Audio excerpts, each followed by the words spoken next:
Bonjour à tous, je vous retrouve ici dans une nouvelle série de vidéos. Je voulais développer avec vous ce pan de la philosophie et j'ai décidé de vous faire une nouvelle série qui s'appellera la philothérapie du vendredi. En premier sujet, je vous avais choisi Kant et ses extraterrestres, c'est ce que je vais vous développer aujourd'hui. Et pour vous présenter un peu cette problématique, je vais revenir en 3 points.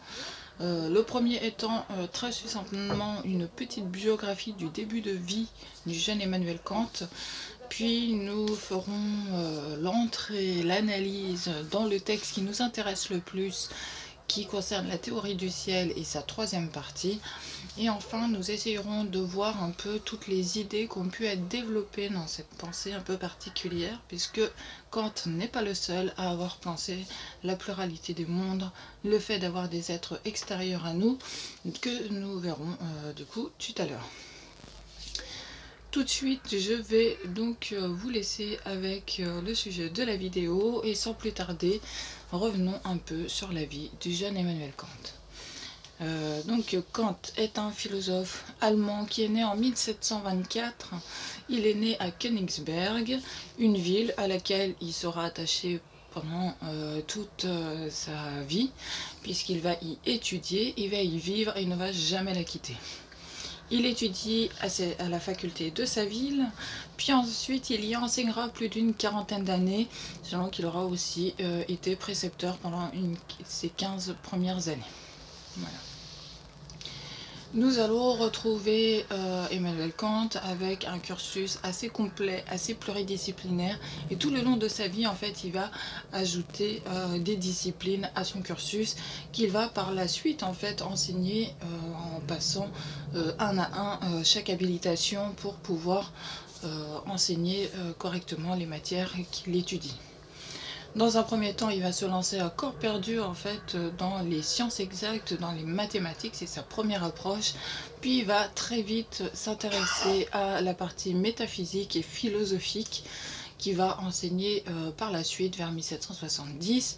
Puis encore un peu plus tard, et ça sera une des problématiques qu'il développera à la fin de sa carrière, qui est la discipline de l'anthropologie, puisque lui-même il en fera un ouvrage où il reviendra sur la pensée que nous allons développer aujourd'hui.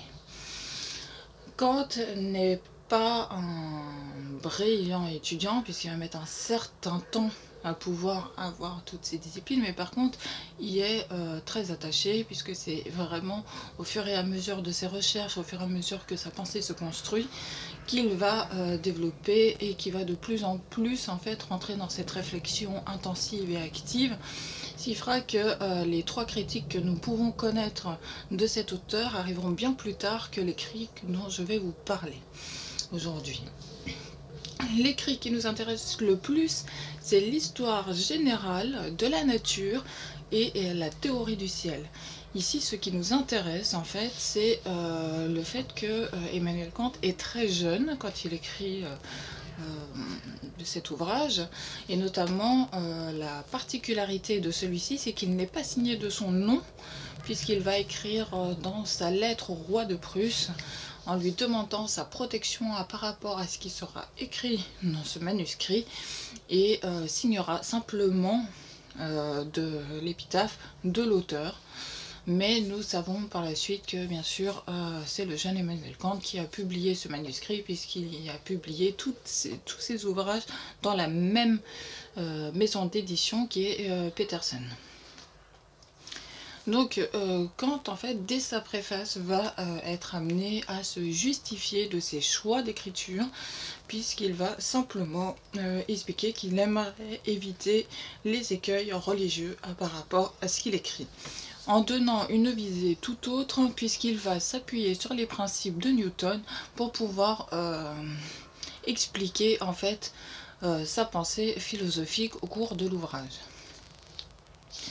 Dans un premier temps, il va expliquer que, sous couvert d'anonymat, que c'est une pensée qui peut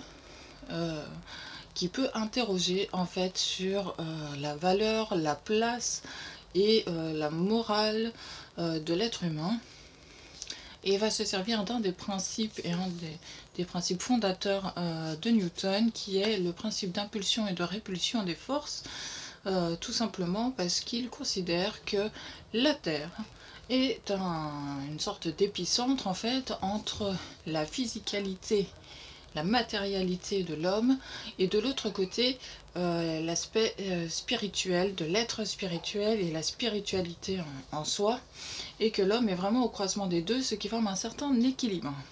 Mais ce qui suppose un certain nombre de prédicats en fait à cette théorie, puisque il considérera que l'homme n'est en lui qu'un être possible d'erreur de jugement, et qu'il est capable du coup de pécher. C'est comme ça qu'il s'emploiera à le dire. Ce péché simplement en nous expliquant que en faisant des erreurs, l'homme est capable de concevoir sa matérialité et qu'il doit du coup s'approcher ou essayer de tendre vers l'être spirituel. Il y avait aussi toute une idée physique au sens cosmologique du terme, puisque simplement il expliquera que la Terre est un astre qui est placé à la bonne distance du Soleil, mais aussi assez proche pour ne pas être dans le spirituel total des autres astres qui viennent après la Terre. J'explique un peu ce passage qui peut paraître un peu difficile.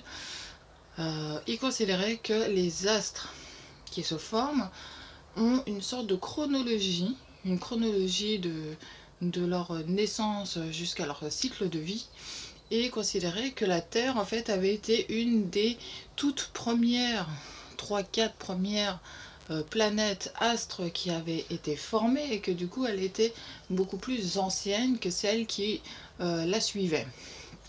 À sous-entendre comme exemple que par exemple s'il y avait une vie à entendre sur l'astre de Jupiter, cet astre serait beaucoup plus jeune et n'arriverait peut-être pas au même point de formation physique, et donc ne permettrait pas d'y développer la vie tout de suite, car la planète ne serait pas encore suffisamment prête pour accueillir des êtres matériels comme on l'entend sur la Terre avec l'homme.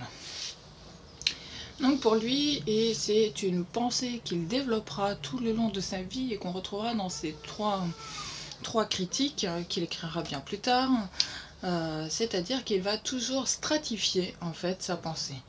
Il va toujours partir de l'homme qui est sur la Terre, qui est terrestre, qui vit sur vraiment dans cette dimension, mais il ne parlera pas de dimension à cette époque-là.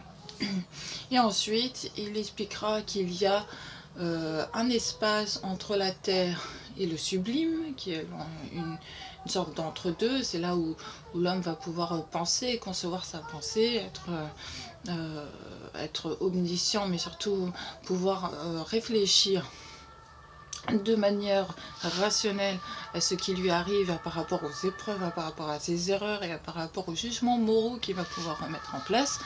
Et que derrière, on y atteint le sublime, on y atteint tout ce qui est conscience, surconscience et surtout Dei.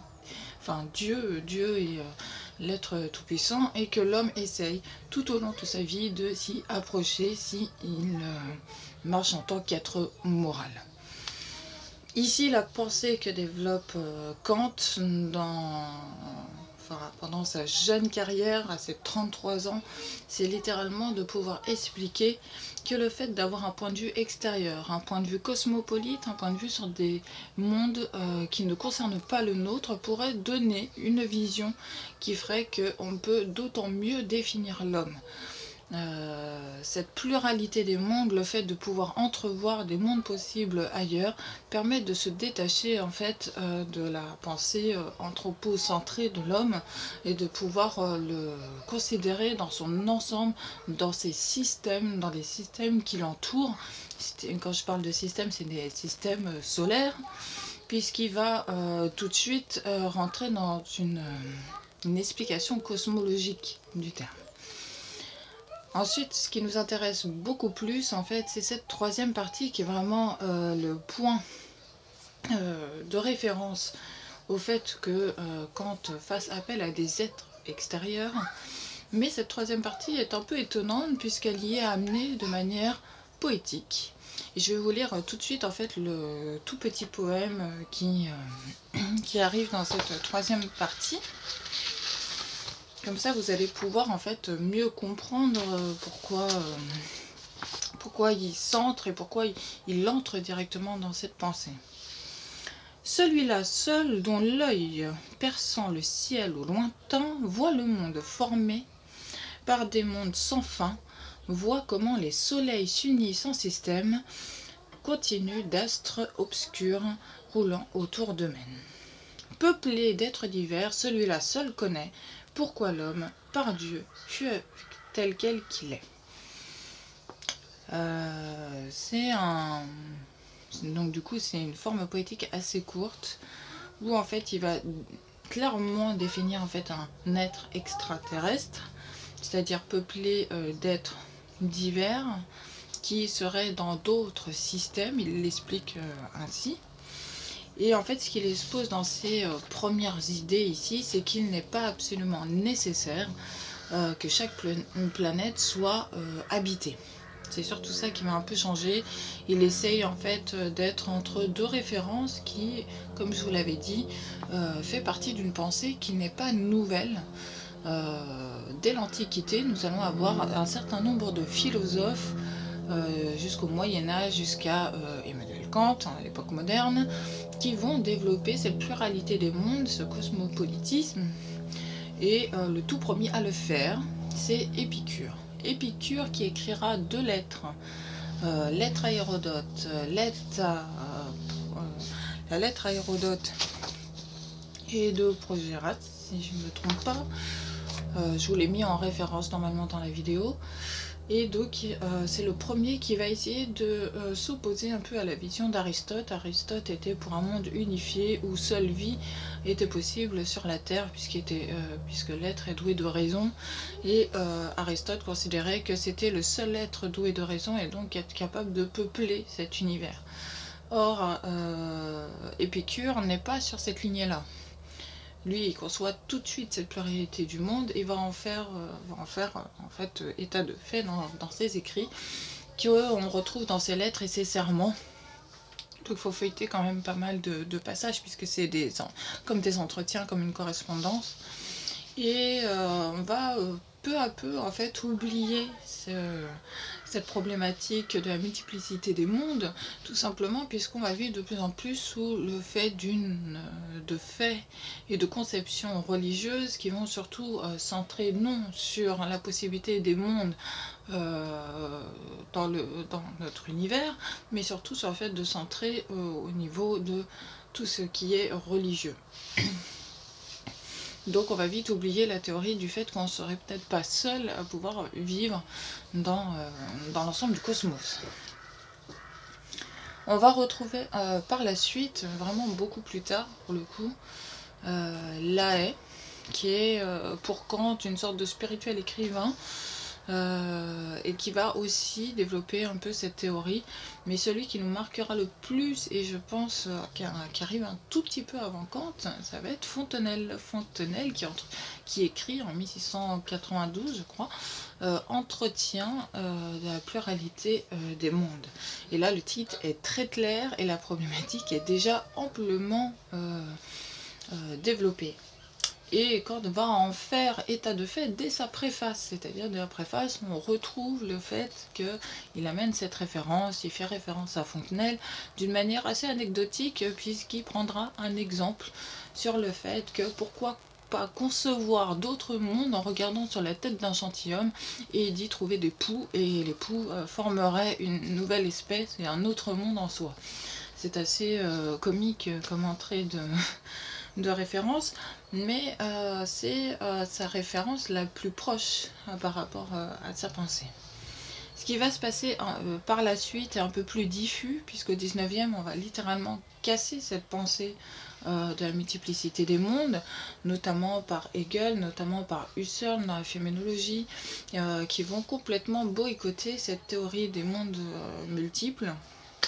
Il faudra qu'on attende les fictions, les arrivées des fictions sur des mondes lointains qu'on retrouvera beaucoup plus au début du XXe et notamment dans la deuxième moitié du XXe siècle, puisqu'on va passer à une imagination beaucoup plus foisonnante. On va parler de fiction, de science-fiction, et on peut voir Kant comme un certain parallèle très lointain en fait d'un début d'imaginaire sur les autres mondes qui pourraient peupler notre cosmos. J'espère que cette problématique vous aura aidé à découvrir un auteur. Sachez que je vous remettrai en référence dans la barre d'infos toutes les lectures qui m'ont permis de vous sortir cette problématique. Et je vous retrouve la semaine prochaine, vendredi prochain, pour une nouvelle problématique que je n'ai pas encore suivie, que je n'ai pas encore trouvée, mais que je trouverai d'ici là. Je vous remercie et je vous dis à la semaine prochaine. Au revoir.